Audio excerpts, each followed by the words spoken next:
doable. So let me say that, do you even know that we have those that are not Christians, that are not born again, and they get married as virgins? Yes.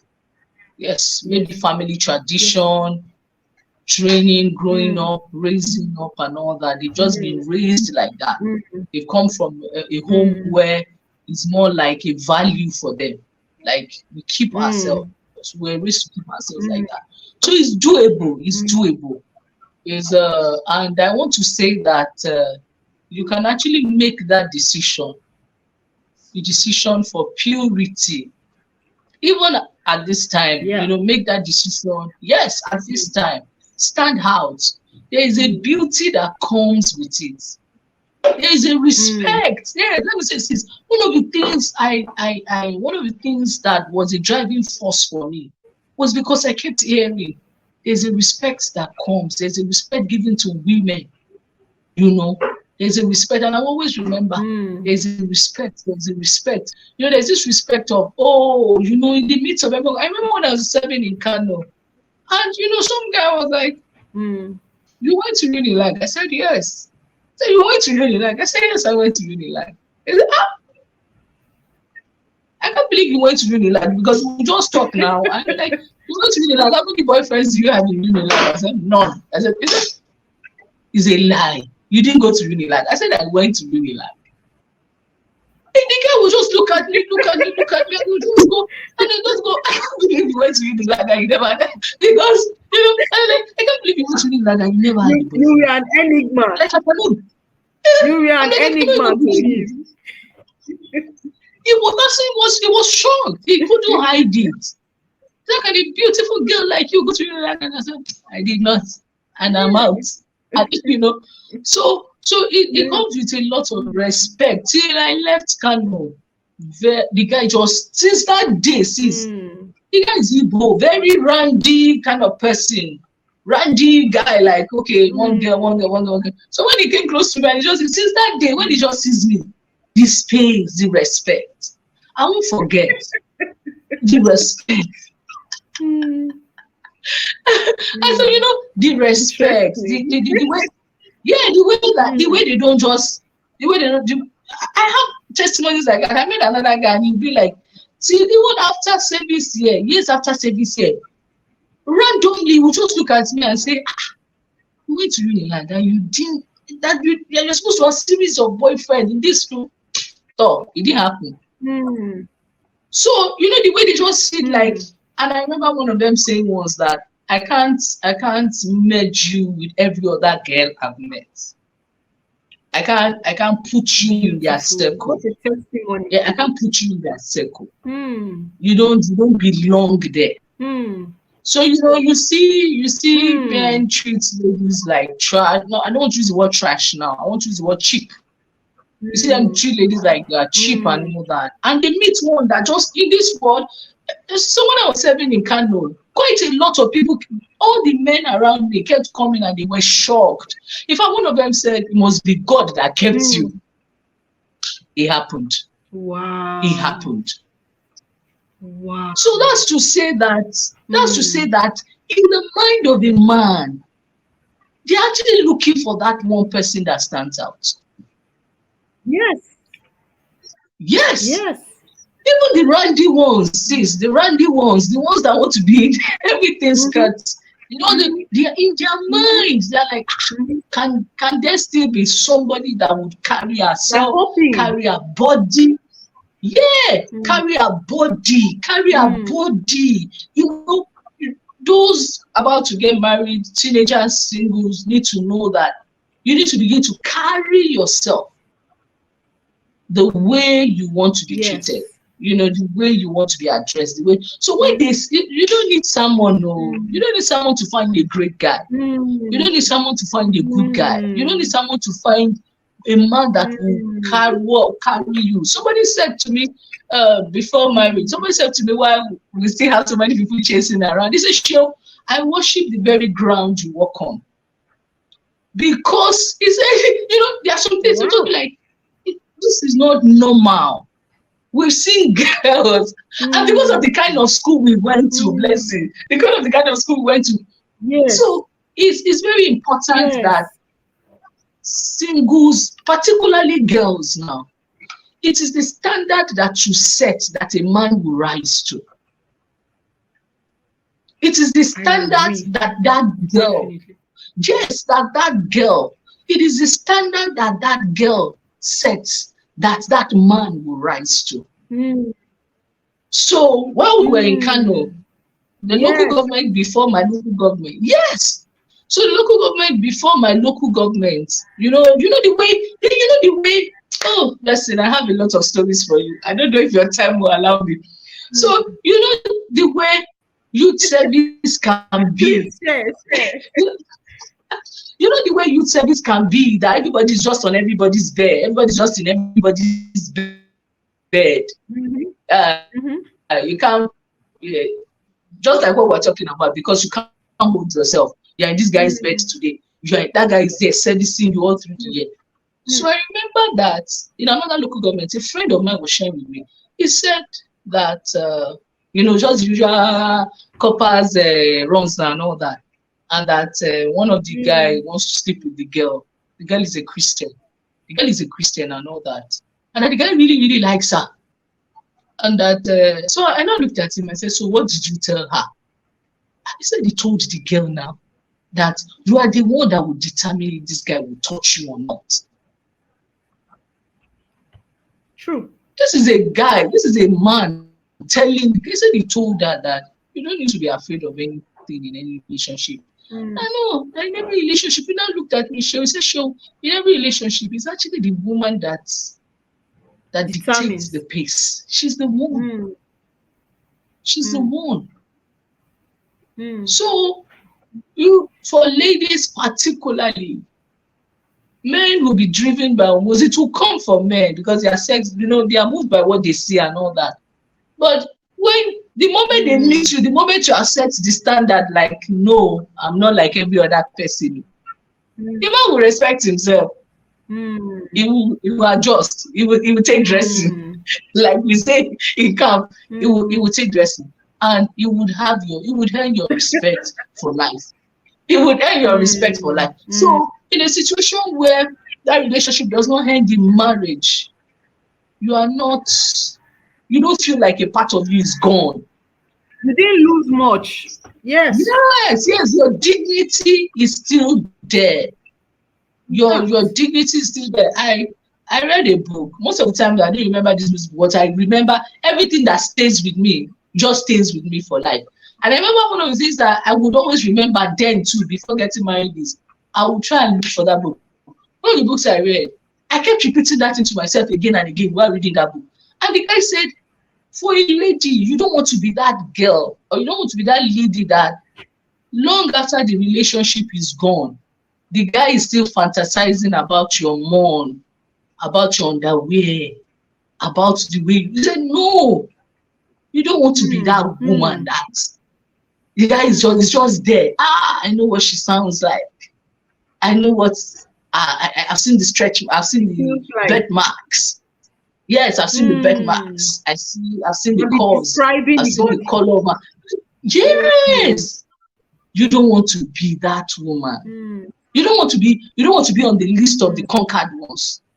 You don't want to be there. So it's doable. It's doable. It comes with respect. It comes with dignity. It takes decision. It takes you making that decision for purity. If you're a Christian, ask God to help you. Ask God to back it up. Ask God to back you up. Back you. I like, God, I really need help. I'm not saying I can do it by myself, but I just need you to help me. Ask God to back you up with it. And then make up your mind. Stay away from any situation that might compromise that decision. Stay away from wrong friends. Move with like minds. Have mentors. Have great mentors that, mentors that would encourage you to keep doing that. Read books. Stay in the midst of like-minded people. Make up your mind. Have journals. Write them down. Write prayers under your journals. God, help me today. I make a decision to do this and do this from today. Help me. Let those journals come to you again and again and again and again. And have friends that share common interests. And if it has happened, it's not the end of the world, because if it has happened also, you can also ask God for help. You can ask God for help, because I also heard stories of those that it happened by mistake. They didn't plan it. Or after it happened, they discovered that, no, I shouldn't have done this. And they go back to God, asking God for grace, asking God to keep them, and then they keep their life. Stay away from any unnecessary relationship. You're still going to get that respect from, you're still going to get respect. You're still going to get respect from your spouse eventually. So something happened. Let me quickly give you this gist. So I remember in Kano, I met, it was because of this virginity thing. I met a guy in Kano. Listen, he really, that was one of those I met in Kano that this guy just wanted to have a relationship. Like, he was not pretending, and he was making it clear that I want you. Every of those around, well, how many girls, they saw it. So let me shock you. You will just talk and be like, no, you're not my type, you're not that and all that. Of all of us in Kano, in my local government, he was the most handsome guy, very tall, fair, and all that. And I remember the girls there would tell me, your own is even too much. Waiting. See, boy, wait, fine. Where do you go? So let me shock you. We went for conference in Jos. We took pictures during the last student. We took pictures in Jos and all that. We came back. My husband now was in that picture. So the guy came, so all of us, he didn't follow us because he would just come. That's why the fact that yes, there was one thing, just come, we'll talk. So so the picture is like, I know this guy. My husband now. He's like, I know this guy, I know him. I'm like, I know him. I'm bless you too. You open your mouth. He's like, I know this guy. I'm like, I know him. I got married to my husband. I now showed my husband his picture. I was like, I know this guy. Listen, they went to the same secondary school. My husband was his head boy. You said put hand for it. My husband was his head boy. So imagine a whole cruise year, a whole year, and then the picture is in my corpus archive now, and I now have to show that picture to my husband. So they are same class, same set. My husband was his head boy. So the day I eventually leaked the story, I said, Baba God, you're a good God. Because nobody would have said anything then. It would have happened. We would have done it several times. Done it. I would forgotten that we did anything. The guy, I'm not saying the guy, like we've gone our separate ways. Nobody would have said anything and all that. Then just to now come and marry and discover that. Because he also kept saying it. This guy looks familiar.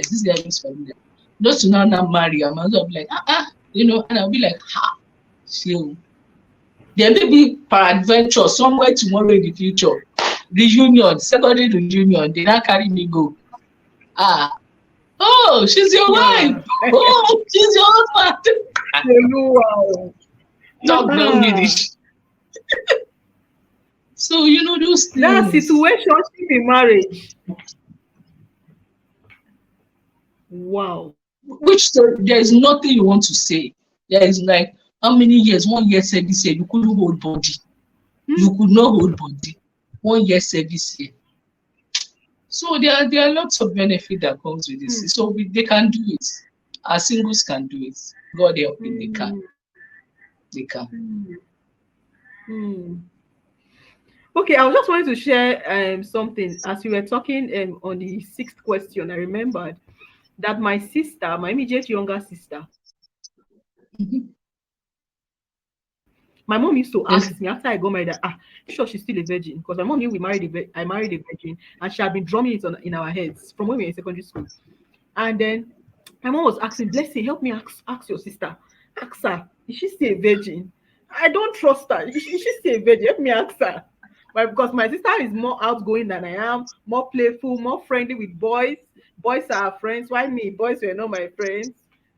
And she kept asking. I said, just calm down. My sister is not a rough girl. She may be more outspoken, more out there, but she's not a rough girl. Come on, and trust God and trust the training you gave us. Guess what? After my sister got married to her husband, I think 2 days after, her parents-in-law brought wine again for my parents. They said they heard, their son told them that my sister was a virgin. They just came to appreciate my parents again. Yes. So when Yes. we're talking about Yes. that respect, Yes. I understand. My They father-in-law brought of blessed memory. My late father-in-law of blessed memory, after we got married, grandpa, even years after, if he's having conversations with even a stranger and he wants to introduce myself and my husband, they will greet the stranger even years after, even when he came to Port Harcourt, let's say, he will introduce the stranger and he will go, do you know they got married as virgins? Yeah, my husband will just run away.